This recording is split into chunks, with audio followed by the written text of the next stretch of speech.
October 6, around thousands U.S. commandos in northeastern tasked with hunting down enemies were withdrawn from territory near the Turkish border controlled by the Kurdish Arab SDF faction.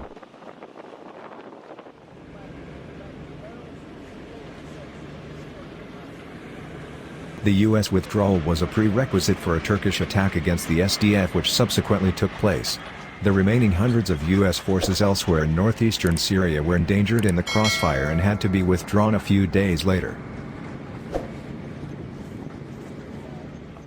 The U.S. withdrawal was justified on the basis that they were no longer needed in the Middle East and it was time to bring the troops home.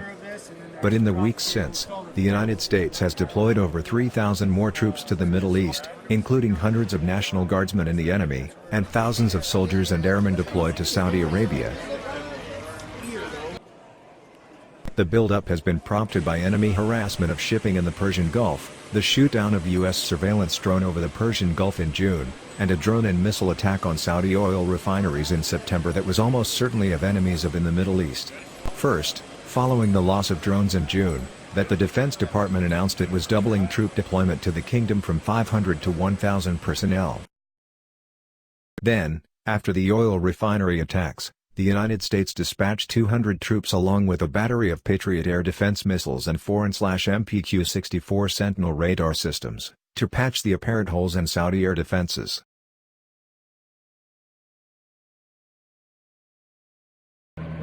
But while Patriots have been used to shoot down drones before, they're not optimized for engaging low-flying missiles and drones.